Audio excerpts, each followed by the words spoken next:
ಹೇಳ್ತಿದ್ದೀವಿ, ನಮ್ಮ ಹಕ್ಕೇನು ನಮ್ಮ ಕತೆ.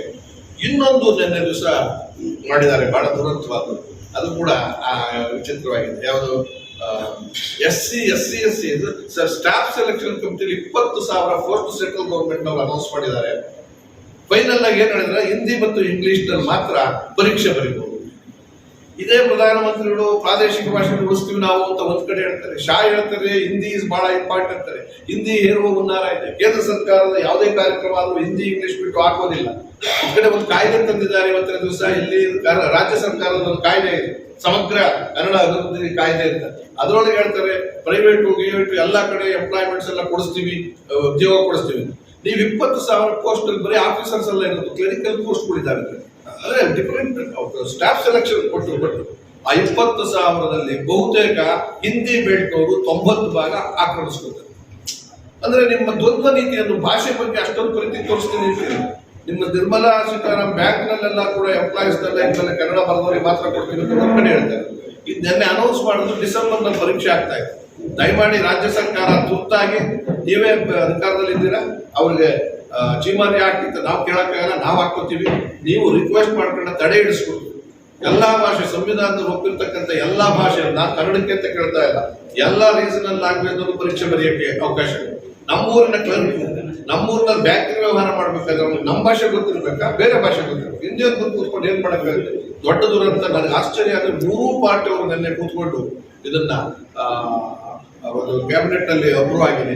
ಅದು ದಯಮಾಡಿ ನಮ್ಮ ಆಮ್ ಆದ್ಮಿ ಪಾರ್ಟಿದು ಭಾಷೆ ವಿಚಾರದಲ್ಲಿ ದ್ವೇಷ ಇಲ್ಲ, ದೂರದೇನು ರೀಸನಲ್ ಲ್ಯಾಂಗ್ವೇಜ್ ಉಳಿಬೇಕು ಅಂತ ಅಧ್ಯಕ್ಷರ ಮುಂದೆ ಹೇಳ್ತಾ ಇದ್ದಾರೆ. ಅವತ್ತು ವಿಶೇಷವಾಗಿ ಸಂವಿಧಾನದಲ್ಲಿ ಒಪ್ಪಿರ್ತಕ್ಕಂಥ ರಾಜ್ಯ ಭಾಷೆಗಳಿಂದ ಒಂದು ಕಡ್ಡಾಯವಾಗಿದ್ದೇ ಇರಬೇಕು ನಮ್ಮ ತತ್ವ. ಮೀಸಲಾತಿ ಮುಚ್ಚಿನ ಸರ್ವಾಂಗೀಣ ಅಭಿವೃದ್ಧಿಗೆ ಸರ್ವಜನಾಂಗದ ಶಾಂತಿಯ ತೋಟ ಅಂತ ಎಲ್ರಿಗೂ ಮೀಸಲಾತಿ ಬರಬೇಕು. ಇದ್ರ ಜೊತೆ ಒಳಗೆ ಆಗಿರುವ ಅಭಿವೃದ್ಧಿ ಕೊಟ್ಟಿಲ್ಲ ಮತ್ತು 2,500 ಕೋಟಿ ಯಾರಿಗಿದ್ದಾರೆ ಮುಖ್ಯಮಂತ್ರಿಗಳು ಅವರೆಲ್ಲರೂ ಕೂಡ ಸ್ವಲ್ಪ ಡಿಕ್ಲೇರ್ ಮಾಡ್ಕೊಂಡ್ರೆ ಅದನ್ನ ರೈಡ್ ಮಾಡಿಸಿ, ಆಗ ಬಡ್ಜೆಟ್ ಸರ್ಪ್ಲಸ್ ಬಡ್ಜೆಟ್ ಎಲ್ಲ ಹೊರಟೋಗುತ್ತೆ. 2,500 ಕೋಟಿ ಒಪ್ಪಿಟ್ಟಿದ್ದಂಗಾಗಿದೆ, ಯಾರು ಮಾತಾಡಿಲ್ಲ ಅಂದಾಗ ಎಲ್ಲ ಪಾರ್ಟಿಯಲ್ಲೂ ಅಂತವ್ರು ಇದಾರೆ ಅಂತ ಆಗ್ತಾ ಇದೆ. ಅದನ್ನ ರೈಡ್ ಯಾರನ್ನೂ ರೈಡ್ ಮಾಡಿಸ್ತಾ ಇದ್ದಾರ ಜಿದ್ದ ಮೇಲೆ. ನಮ್ಮ ಇವ್ರನ್ನೂ ರೈಡ್ ಮಾಡಿಸೋದು ಏನೂ ಸಿಗ್ಲಿಲ್ಲ. ಎಜುಕೇಶನ್ ಮಿನಿಸ್ಟರ್ನ ಮತ್ತು ಕೇಂದ್ರದಲ್ಲಿ ಇದರಲ್ಲಿ ಡೆಲ್ಲಿನಲ್ಲಿ ಇವರು ಕೇಜ್ರಿವಾಲ್ನೇ ಒಂದ್ಸತಿ ರೈಡ್ ಮಾಡಿದ್ರು, ಪುಸ್ತಕಗಳು ಸಿಕ್ತು ಅಂತ ಕಾಣಿಸುತ್ತೆ, ಪೆನ್ಸಿಲ್ ಪುಸ್ತಕಗಳು. ಇದುವರೆಗೂ ಅನೌನ್ಸ್ ಮಾಡಿಲ್ಲ ಮಫ್ಲರ್ ಸಿಕ್ತು ಅಂತ. ನಾನು ಲೇವಡಿ ಮಾಡ್ತಿಲ್ಲ, ಕಣ್ಣಾರೆ ನೋಡಿರ್ತಕ್ಕಂಥದ್ದು. ಈ ದೃಷ್ಟಿಯಿಂದ ಈ ಸರಿ ಮುನ್ಸಿಪಾಲ್ ಹೊಸದಾಗಿರೋದ್ರಿಂದ ಮೊದಲನೇ ಕ್ಯಾಂಡಿಡೇಟ್ ಆಗ್ತೀವಿ.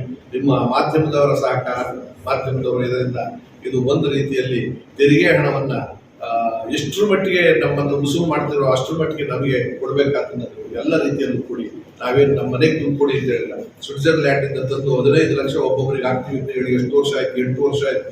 10 ಪೈಸೆ ಕೊಟ್ಟಿಲ್ಲ, ನಮ್ಮದೇ ವಸೂಲು ಮಾಡಿದ್ದೀರ.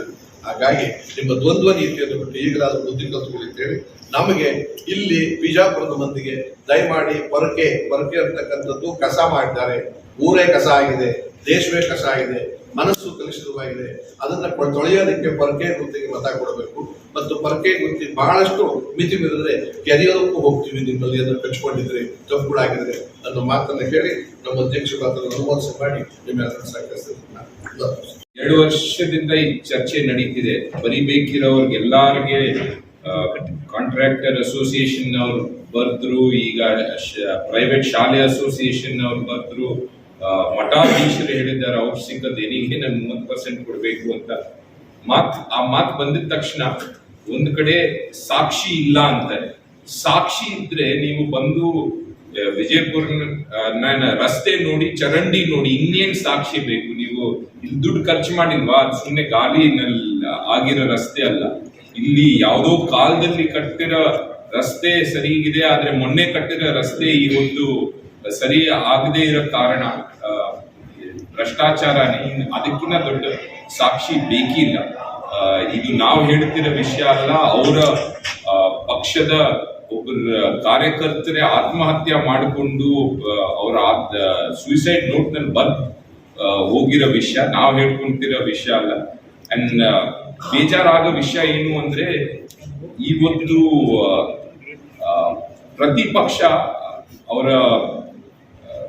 ಏನಂತೀರ ಮಾರಲ್ ಅಧಿಕಾರ ಕಳ್ಕೊಂಡಿದ್ದಾರೆ. ಅವರು ಅದ್ರ ಬಗ್ಗೆ ಪ್ರಶ್ನೆ ಮಾಡಿದ ತಕ್ಷಣ ನೀವು ಮಾಡಿರುವ ಅಂತ ಆ ವಿಷಯನೇ ಮುಚ್ಚೋಗ್ತಾ ಇದೆ. ಕಣ್ಣಾರೆ ನೋಡ್ಬೋದು, ಭ್ರಷ್ಟಾಚಾರ ನಡೆದಿರೋದು ಕಣ್ಣಾರೆ ನೋಡ್ಬೋದು. 150 ವರ್ಷ ಮುಂಚೆ ಕಟ್ಟಿರೋ ಸೇತುವೆ ಇನ್ನೂ ನಿಂತಿದೆ. ಆದರೆ ಬೆಂಗಳೂರಿನ ಆಚೆ ಆ ತುಮಕೂರು ರಸ್ತೆನಲ್ಲಿ 10 ವರ್ಷ ಹಿಂದೆ ಕಟ್ಟಿರೋ ಸೇತುವೆ ಬಿದ್ದೋಗ್ತಾ ಇದೆ. ಅದು ಏನ್ ಕಾರಣ ಅಂತ ನಾವು ಕೇಳ್ಬೇಕಾಗುತ್ತೆ. ಸಿಟಿ ಮುನ್ಸಿಪಲ್ ಕೌನ್ಸಿಲ್ದಿಂದ ಕಾರ್ಪೊರೇಷನ್ ಕನ್ವರ್ಟ್ ಆದದ್ದು ಡಿಸಿಷನ್ ತಪ್ಪು ಡಿಸಿಷನ್ ಅಂತೀರ? ಇಲ್ಲ, ನಾನೇನ್ ಹೇಳ್ತಿರೋದು, ಇದು ಒಂದು ಐತಿಹಾಸಿಕ ನಗರ. ಇಡೀ ಪ್ರಪಂಚದಿಂದ ಜನ ಇಲ್ಲಿನ ಐತಿಹಾಸಿಕ ಸ್ಥಳಗಳನ್ನ ನೋಡ್ಬೇಕು ಅಂತ ಒಂದು ಆಸೆ ಇರುತ್ತೆ. ಬರಬೇಕು ಅಂದ್ರೆ ಇಲ್ಲಿ ರಸ್ತೆ ಗುಂಡಿ ಹುಡುಕದೇ ಬೇಕಿಲ್ಲ, ಯಾಕಂದ್ರೆ ಇರದೇ ಗುಂಡಿ, ರಸ್ತೆನೆ ಹುಡ್ಕೊಂಡು ಹೋಗ್ಬೇಕು. ಸೊ ಅಂತದ್ ವ್ಯವಸ್ಥೆ ಇರುವಾಗ ಯಾರು ಬಂದು ಇಲ್ಲಿ ವಿಸಿಟ್ ಮಾಡ್ತಾರೆ ಅಂತ ನಾವೇ ತಿಳ್ಕೋಬೇಕು ಇರುತ್ತೆ. ಇಲ್ಲಿ ಈ 2 ವರ್ಷದ ಕೋವಿಡ್ ಸಮಯದಲ್ಲಿ ವರ್ಕ್ ಫ್ರಮ್ ಹೋಮ್ ಅಂತ ಸಾಕಷ್ಟು ಅಲ್ಲಿ ಬೆಂಗಳೂರಿಗೆ ಯಾರು ಬರೋದು ಬೇಕಿರ್ಲಿಲ್ಲ, ಇಲ್ಲಿಂದಾನೇ ಕೆಲಸ ಮಾಡ್ಬೋದು. ಬಟ್ ಇಲ್ಲಿನ ವ್ಯವಸ್ಥೆ ಹೇಗಿದೆ ಅಂತ ಎಲ್ಲ ನನ್ನಾರೇ ನೋಡ್ತಿದ್ದೀವಲ್ಲ. ಇದು ಯಾವುದೋ ಒಂದು ನೀತಿ ತರ ಅಲ್ಲ, ಒಂದು ನೀತಿ ಬಗ್ಗೆ 1-2 ಅಭಿಪ್ರಾಯ ಇರ್ಬೋದು. ವಿಜಯಪುರ ಇನ್ನ ರಸ್ತೆ ಬಗ್ಗೆ, ಚರಂಡಿ ಬಗ್ಗೆ, ಇಲ್ಲ ಕಸ ಸಮಸ್ಯೆ ಬಗ್ಗೆ ಎಲ್ಲ ತಿಳಿದಿರೋದು. ಅಷ್ಟು ದೊಡ್ಡದಾಗಿ ಮೆಡಿಕಲ್ ಕಾಲೇಜ್ ಕಟ್ಟಿದ್ದಾರೆ, ಅಂದ್ರೆ ಪ್ರೈವೇಟ್. ಎಷ್ಟು ಜನ ಅಲ್ಲಿ ಫೀಸ್ ಕೊಟ್ಟು ಓದ್ಲಿಕ್ಕಾಗುತ್ತೆ? ಅದೇ ಸರ್ಕಾರ ಏನ್ ಮಾಡಿದೆ, ಒಂದು ಇಂಜಿನಿಯರಿಂಗ್ ಕಾಲೇಜ್ ಕಟ್ಟಿದ್ಯಾ, ಒಂದು ಮೆಡಿಕಲ್ ಕಾಲೇಜ್ ಕಟ್ಟಿದ್ಯಾ. ಇಲ್ಲಿ ಸರಿಯಾಗಿ ಇರೋ ಸರ್ಕಾರಿ ಶಾಲೆ, ಅದೇ ಸರ್ ಹೇಳ್ತಾ ಇದ್ದಾರೆ 141 ಮಕ್ಕಳು ಸರ್ಕಾರಿ ಶಾಲೆಯಲ್ಲಿ ಓದಿರೋ ಮಕ್ಕಳು IIT ಸೇರ್ಬೇಕು ಅಂದ್ರೆ ಅವ್ರಿಗೆ ಅವಕಾಶ ವಂಚಿತರಾಗಿದ್ದಾರೆ. ನಮಗೆ 75 ವರ್ಷದ ನಂತರ ದುಡ್ಡಿರೋರೇ ಇಂಜಿನಿಯರ್ ಆಗ್ಬೇಕು, ದುಡ್ಡಿರೋರೇ ಡಾಕ್ಟರ್ ಆಗ್ಬೇಕು ಅಂತ ಏನಿಲ್ವಲ್ಲ. ಸಿಟಿ MLA ಅವರು ಹೇಳಿದ್ದಾರೆ 6 ತಿಂಗಳಿಂದ ಬಿಜಾಪುರ ಸಿಟಿ ಸ್ಮಾರ್ಟ್ ಸಿಟಿ ಮಾಡ್ತೀವಿ.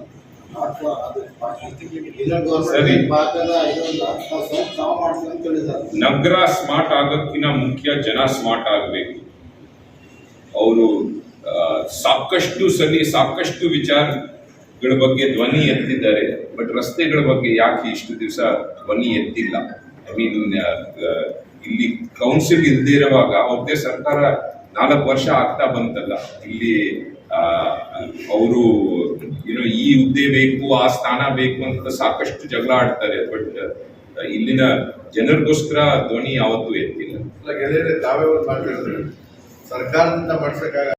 जैसे कि आप जानते हैं 3 अक्टूबर को बीजापुर महानगर पालिका का चुनाव घोषित किया गया है और उसी को चलते आज बीजापुर में आम आदमी पार्टी पहली बार चुनाव में अपने अभ्यर्थी फील्ड कर रही है इलेक्शन में। तो आज इसी सिलसिले में हमारे पार्टी के उपाध्यक्ष, राज्य उपाध्यक्ष श्री विजय शर्मा जी हमारे साथ है और हमारे नगर के पदाधिकारी और नगर अध्यक्ष बोगे सोलापुर और हमारे जो वक्ता हैं डॉक्टर BM बिरादर और हमारे महिला अध्यक्ष अन्नपूर्णा जी भी है हमारे साथ है। तो आज जैसे कि आप जानते हैं दिल्ली और पंजाब में आम आदमी पार्टी लोगों ने एक मौका दिया ताकि लोग 75 साल से तंग आके एक नया पार्टी को मौका दिया ताकि अलग अलग तरीके से काम किया जाए, क्योंकि भ्रष्टाचार सिर्फ दिल्ली और पंजाब में नहीं है, बीजापुर में भी है और राज्य में और पूरे देश में हर राज्य में भ्रष्टाचार चरम सीमा पे है। तो इसलिए लोग एक बदलाव की मांग कर रहे हैं और ठीक उसी तरह बीजापुर में भी अब जैसे जानते हैं बहुत सारे समस्याएं हैं। अभी दिल्ली में आप जानते हैं कि किस तरीके से गवर्नमेंट स्कूल प्राइवेट स्कूल से भी ज़्यादा बेहतरीन किया गया है, मगर बात वहीं पे नहीं रुकती है। वहाँ पे सरकार ने उनके स्कूल के जो प्रिंसिपल है ऑक्सफोर्ड अलग अलग देश भेज रहे ताकि उनको ट्रेन किया जाए। तो आज तक कोई नागरिक इस एंगल में कभी सोचा नहीं था, मगर बीजापुर में स्थिति ऐसी लोगों की सिर्फ नाली और रोड के बारे में ही सोच रहे, उसके आगे सोच ही नहीं पा रहे, क्योंकि एक ऐतिहासिक नगर होते हुए भी आज तक वो काम अंजाम नहीं पहुंचाया गया। तो इसके लिए लोगों का मांग है एक ईमानदार राजनीति की, और इसलिए हम आज आम आदमी पार्टी एक ईमानदार टीम के साथ 35 वार्डों में हम कैंडिडेट्स डालना चाहते हैं और एक ईमानदार राजनीति उनको एक स्वाद चखाना चाहते हैं। और आज हमारे साथ हमारे उपाध्यक्ष विजय शर्मा जी भी है, वो भी आपको और भी विस्तार में काफ़ी चीज़ें समझाएंगे। बीजापुर महाजनता के नमस्कार। बीजापुर की जनता को नमस्कार सलाम करते हुए मैं एक गुजारिश करता हूं कि आप सबसे एक बड़ा लोकतंत्र का पर्व जो है चुनाव होते हैं। बीजापुर में महानगर पालिका का चुनाव आया है। बीजापुर के हालात आप सबके सामने हैं। भ्रष्ट राजनीति नागरिक का कितना बेड़ा गर्क कर सकती है, इसका एक ज्वलंत उदाहरण बीजापुर है। बीजापुर की वार्ड जाइए, नालियां जो है, बीमारी प्रोडक्शन केंद्र जो होती है ना, वो नालियां की हालत है। रास्ते गड्ढों से भरे हुए, गड्ढों के अंदर रास्तों को ढूंढना पड़ता है। हर वार्ड की गलियां टूटी फूटी है। पीने के पानी का बंदोबस्त ठीक नहीं है। एक प्राइमरी हेल्थ केयर सिस्टम यहाँ पे नहीं है। गलियों के अंदर लाइटों का प्रबंध यहाँ नहीं है। तो ये तमाम चीज़ें जो है, ये हालात है। इसका कारण क्या है? इसका कारण है बीजेपी, कांग्रेस और जेडीएस की लूट की राजनीति, भ्रष्ट राजनीति। आज दिल्ली के अंदर आपको पता है कि आम आदमी फक्र से आम आदमी पार्टी के गवर्नेंस के बारे में अमेरिका जैसे देश में न्यूयॉर्क टाइम्स में हमने जो स्कूलें बनाई है उसके बारे में आर्टिकल आता है। उतनी बेहतरीन स्कूल, स्वास्थ्य सेवा, पानी, बिजली, बस का किराया माफ़। इससे आज क्या हो रहा है, 10 से 12 हज़ार रुपये हर एक नागरिक के महीने में बचने चालू हुए हैं। वो टैक्स के पैसे उनकी जेब में आ रहे हैं, लेकिन आपके टैक्स के पैसे चोरी हो रहे हैं। ये एक इतनी नालायक व्यवस्था है जहाँ पे 10 साल से यहाँ पे म्यूनिसिपल के चुनाव नहीं कराए गए। अब इसे महानगर पालिका बना दिया गया है। महा लूट की एक तैयारी चालू हो रही है यहाँ पे। पिछले 2-2.5 साल से यहाँ पे काउंसिल नहीं है, लेकिन सारा राजभार जो चला रहे वो है केतनाल जी। तो उनसे उनके ऊपर बड़ा प्रश्न चिन्ह है। बीजापुर की जो बदहाली है, आपको उत्तरदायी होना ही पड़ेगा और प्रश्न के जवाब देने पड़ेंगे।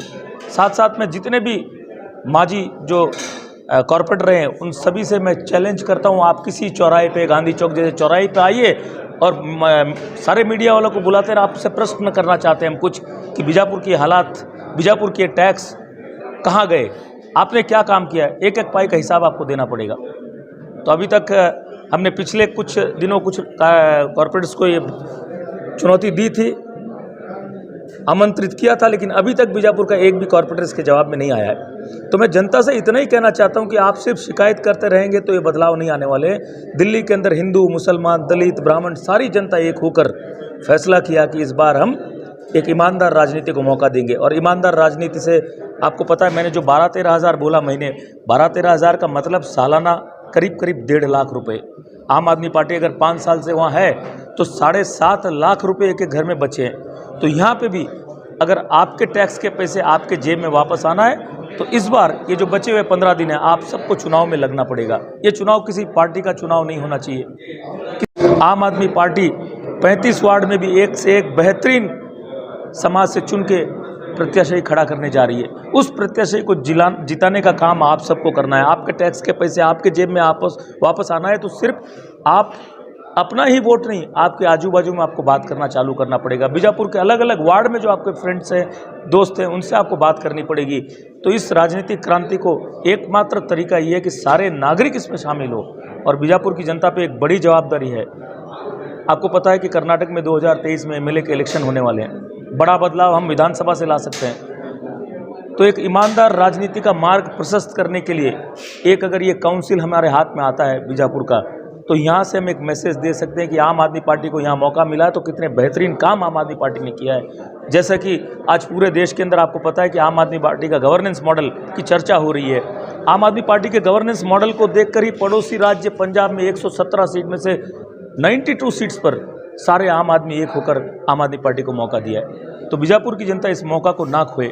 इलेक्शन के टाइम में जहाँ गरीब जनता रहती है, दुख के साथ मैं कहता हूँ ये चीज़, वहाँ पे एक कॉर्पोरेटर एमएलए बनने वाला आदमी चुनाव के दरमियान आता है, वहाँ पे मेरी माँ और बहन रहती है।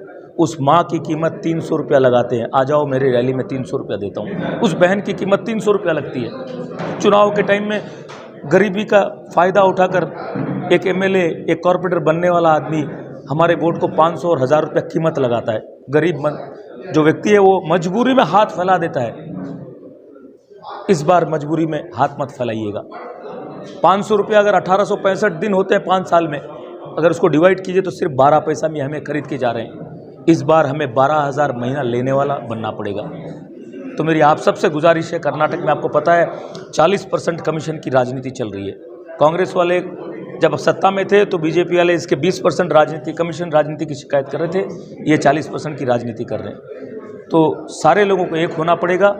पिछले 45 साल राजनीति को समझिए आप थोड़ा, 45 साल कांग्रेस ने मुसलमान और दलित का ध्रुवीकरण की राजनीति की, मुसलमान और दलित पीछे रहे, इनका इस्तेमाल किया गया था। आज बीजेपी वही फॉर्मूला चोरी करके हिंदू ध्रुवीकरण की राजनीति कर रही है। तो सारे हिंदू मुसलमान को इस राजनीति को समझना पड़ेगा। तो मेरी आप सबसे गुजारिश है कि अगर हमें बेहतर रास्ते चाहिए, हमें अपने गलियों में लाइटें चाहिए, हमारी नालियां साफ चाहिए, प्राइमरी हेल्थ केयर सिस्टम अगर हमें अपनी गलियों में चाहिए, तो इस बार ईमानदार राजनीति को जिताना पड़ेगा। आपके पैसे अगर लूट बंद हो जाए जैसे दिल्ली में, दूसरी चीज़ है एक फ़ख्र के साथ। ಎಲ್ಲರಿಗೂ ನಮಸ್ಕಾರ, ಮಾಧ್ಯಮ ಮಿತ್ರದವರಿಗೂ ಕೂಡ ನನ್ನ ನಮಸ್ಕಾರಗಳು। ಇವತ್ತು ಈ 9 ವರ್ಷಗಳ ನಂತರ ಈ ಮಹಾನಗರ ಪಾಲಿಕೆ ಚುನಾವಣೆ ಇವಾಗ ಬಂದಿದೆ। ಹೀಗಾಗಿ ಈ ಮಹಾನಗರದ ವಿಜಯಪುರ ಮಹಾನಗರದ ಒಂದು ಹೆಣ್ಣು ಮಕ್ಕಳು ಏನಿದಿರಲ್ಲ ಎಲ್ಲರೂ ಕೂಡ ಇವತ್ತು ವಿಚಾರ ಮಾಡಬೇಕು।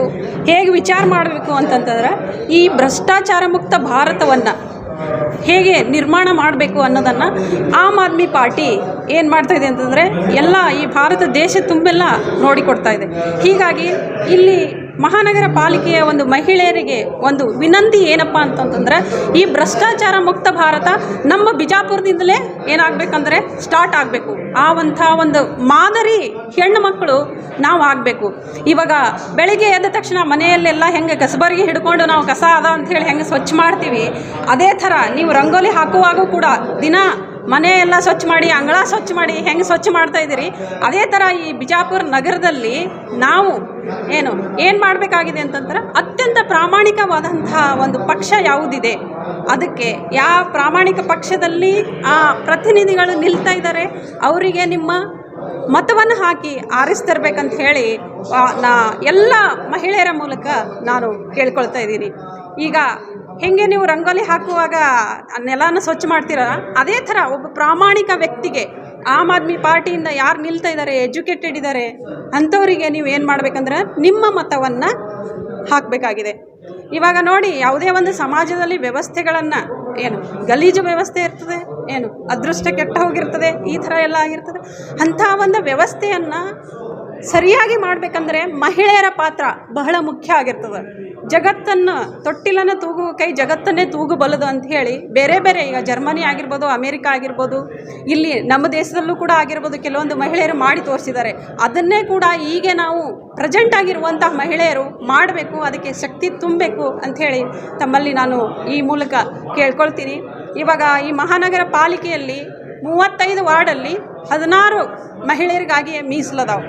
ನಾವು ಎಲ್ಲ 16 ವಾರ್ಡ್ಗಳಲ್ಲಿ ಕೂಡ ಆಮ್ ಆದ್ಮಿ ವತಿಯಿಂದ 16 ವಾರ್ಡ್ಗಳಲ್ಲಿ ಕೂಡ ನಾವು ಮಹಿಳೆಯ ಕ್ಯಾಂಡಿಡೇಟನ್ನು ನಿಲ್ಲಿಸ್ತಾ ಇದ್ದೀವಿ। ತಾವೆಲ್ಲರೂ ಒಂದು ಆತ್ಮಾವಲೋಕನ ಮಾಡ್ಕೊಳ್ಳಿ। ಇಷ್ಟು ದಿನ ನಾವು ಬೇರೆ ಪಕ್ಷಕ್ಕೆ ಹಾಕಿ ಏನಾಗಿದೆಯಪ್ಪ ಅಂತಂತಂದ್ರೆ ಸುಧಾರಣೆಗಳು ಯಾವುದೂ ಆಗಿಲ್ಲ, ಡೆವಲಪ್ಮೆಂಟ್ ಯಾವುದೂ ಕೂಡ ಆಗಿಲ್ಲ। ಹೀಗಾಗಿ ಪ್ರತಿಯೊಂದು ವಾರ್ಡಲ್ಲೂ ಕೂಡ ನಾನು ಈಗಾಗಲೇ ಡೆಲ್ಲಿಯಲ್ಲಿ ಇದ್ದಾಗ ನಾನು 15-16ನೇ ಒಂದು ಇಸ್ವಿಗಳಲ್ಲಿ ನಾನು ಅರವಿಂದ್ ಕೇಜ್ರಿವಾಲ್ ಸಾಹೇಬರು ಒಂದು ಸ್ಟಾರ್ಟ್ ಮಾಡಿದಂಥ ಬಸ್ಗಳಲ್ಲಿ ಕೂಡ ನಾನು ಆಫೀಸಿಗೆ ಹೋಗಿ ಬರ್ತಾ ಇದ್ದೆ ದಿನಾಲು। ಹುಮಾಯೂನ್ ರೋಡ್ ಆಗಿರ್ಬೋದು, ಪಾರ್ಲಿಮೆಂಟ್ ಏರಿಯಾ ಆಗಿರ್ಬೋದು, ಅಲ್ಲಿ ಎಲ್ಲ ನಾನು ಇಡೀ ದಿಲ್ಲಿಯಲ್ಲಿ ಕೂಡ ನಾನು ಅವರು ಆಮ್ ಆದ್ಮಿ ಪಾರ್ಟಿಯವರು ಮಾಡಿದಂಥ ಒಂದು ಬಸ್ಸಲ್ಲಿ ಓಡಾಡಿದ್ದೀನಿ। ನಿಮಗೆ ನಾಳೆ ನೀವು ಆಮ್ ಆದ್ಮಿ ಪಾರ್ಟಿಗೆ ಸಪೋರ್ಟ್ ಮಾಡಿ